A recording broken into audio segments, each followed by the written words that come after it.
Jadi saya malam itu harus mutar otak. Bagaimana caranya membuat skenario presiden berhenti.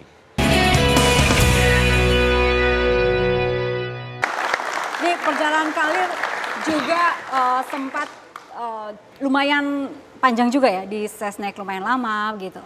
Ada cuplikannya yang ingin kami perlihatkan? Berikut ini. Oleh karena itu, dengan memperhatikan ketentuan pasal 8 Undang-Undang Dasar 1945 dan setelah dengan sungguh-sungguh memperhatikan pandangan pimpinan Dewan Perwakilan Rakyat dan pimpinan fraksi-fraksi yang ada di dalamnya, saya memutuskan untuk menyatakan berhenti dari jabatan saya sebagai Presiden Republik Indonesia terhitung sejak saya bacakan pernyataan ini pada hari ini, Kamis 21 Mei 1998. Peristiwa ini menjadi salah satu sejarah yang sampai sekarang masih terukir begitu, Bang Yusril. Ceritanya gimana behind the scene-nya? Yang kita tahu hanya Pak Harto membacakan itu begitu. Tetapi sebelumnya penyusunannya dan lain-lain pidatonya seperti apa?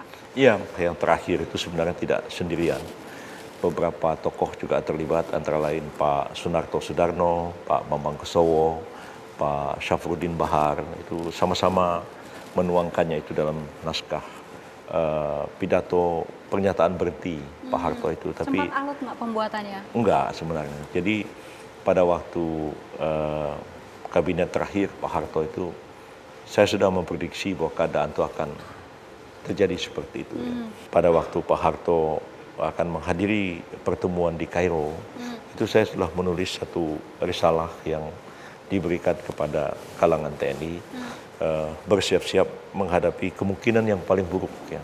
Seandainya Pak Harto itu tidak punya pilihan lain kecuali harus mundur.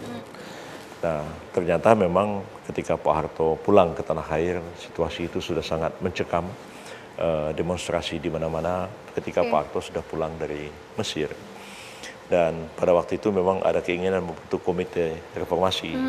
Jadi datanglah beberapa orang diundang ke istana, Pak Nurholis Majid, Pak Gus Dur, Pak Kiai Ali Yafi, MH Aidon Najib, dan lain-lain. Saya juga diundang juga ke situ. Kita mengadakan pertemuan dan menyarankan supaya dibentuk komite reformasi. Dan saya mengatakan, Pak, inilah saat yang paling tepat Pak Harto mengundurkan diri. Itu saya katakan dalam rapat itu. Iya, saya memang sudah mau mundur. Cuman bagaimana keadaan ini harus tetap terkendali. Begitu.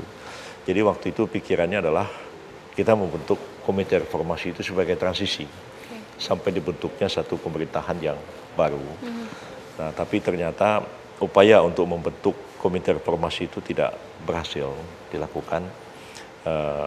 Dan yang paling mengenaskan adalah pada malam tanggal 20 itu terdengar isu bahwa sejumlah menteri mengundurkan diri.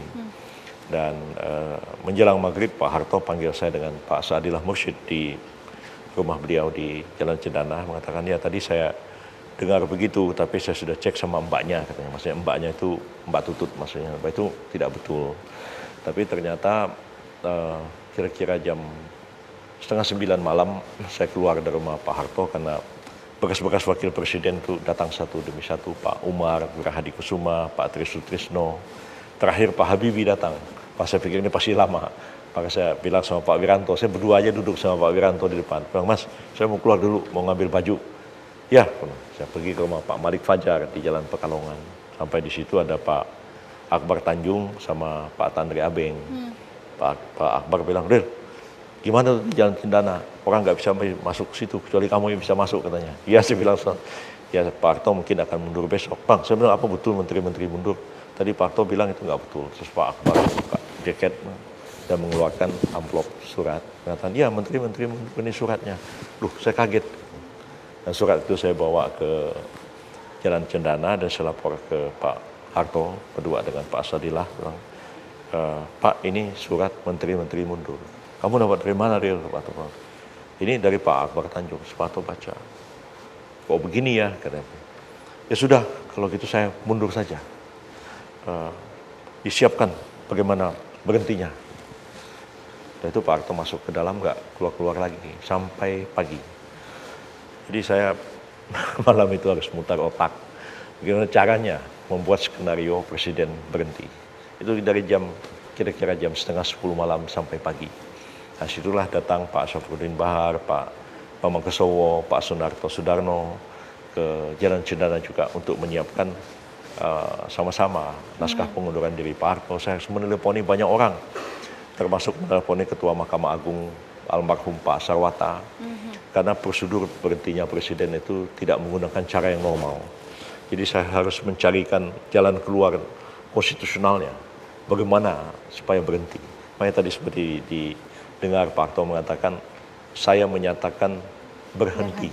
Ya, bukan mengundurkan diri, bukan minta berhenti, bukan meletakkan jabatan. Itu saya menggunakan kata-kata menyatakan berhenti. Jadi itu statement sepihak, karena presiden tidak menyatakan itu di hadapan MPR. Presiden kan dipilih oleh MPR. Dan ya banyak hal-hal yang kan sangat mencekam ya. Tapi saya melihat Pak Harto sangat tenang. Pagi-pagi menjelang keluar dari rumah itu masih sempat saya ngomong sama beliau, Pak, ini naskah pengunduran dirinya sudah diketik.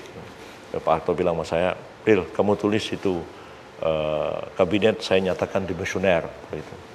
Saya bilang, enggak Pak, kabinet tidak dimisioner. Ya, Bapak berhenti, kabinet dilanjutkan oleh Pak Habibie. Ya, tapi nanti kalau saya tidak bilang begitu, Habibie susah membubarkan kabinet.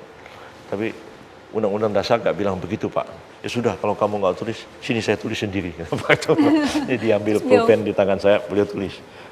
Di belakangnya itu ada tulisan tangan Pak Harto mengatakan, saya nyatakan kabinet dimisioner. Ada tambahan dia mengatakan, saya mohon maaf kepada seluruh rakyat Indonesia selama saya memimpin bangsa dan negara kalau ada kekhilafan dan seterusnya. Itu tulisan tangan Pak Harto. Dan itu dibacakan semua? Ya, dibacakan. Pak Harto tenang gitu. Saya pun agak tertegun melihat Pak Harto keluar dari, menjelang keluar dari istana. Ya, saya dari rumah beliau, saya sudah lebih duluan jalan dan sampai di sana itu masih senyum-senyum, membacakan pidato dengan tenang. Jadi jauh sesudah peristiwa itu terjadi saya merenung ya. Andai kata Pak Harto itu sama seperti Husni Mubarak ya, atau seperti Muammar Gaddafi, atau seperti Bashir di Syria sekarang. Apa yang terjadi di negara ini itu nggak terbayangkan bagi saya. Ya. Karena itu saya ingat betul malam 20 Mei, Pak Amin Rais pada waktu itu akan membawa ribuan mahasiswa untuk demonstrasi 20 Mei, Hari Kebangkitan Nasional di Tugu Monas di depan istana. Pak Prabowo dengan saya itu jam 3 malam membujukin Pak Amin, Pak Amin jangan Pak Amin. Saya sampai mengatakan Pak Amin ya, Pak Harto ini ya masih punya kekuatan dan militer itu masih patuh kepada beliau. Pak urusan Pak Harto mundur tuh biarlah kami ngurusi. Yakinlah Pak Harto tuh akan mundur ya. Tapi kalau Pak Amin paksa terus beliau tuh marah, terus memerintahkan supaya itu ditembak. Gitu. Ini jadi Tiananmen Jakarta ini. Pak Amin tolong sabarlah gitu. Akhirnya Pak Amin tidak jadi. Ya, akhirnya tidak jadi demonstrasi besar-besaran itu dan ternyata memang tanggal 21 Mei itu Pak Harto mundur dengan tenang. Jadi jauh lebih berjiwa besar dibandingkan dengan Husni Mubarak, dengan Gaddafi, dengan Bashir di Suriah sekarang. Kita lihatlah, Suriah sudah hancur, rakyatnya udah tinggal tulang-tulang, kesian semua. Tapi Pak Harto ya bagaimanapun ya dengan segala kekurangan yang ada pada beliau, ya Pak Harto itu tetap berjiwa besar dan mundur dengan cara yang lebih bijak. Baik. Tapi Pertama masuk kelihatan gimana nih? masih culun.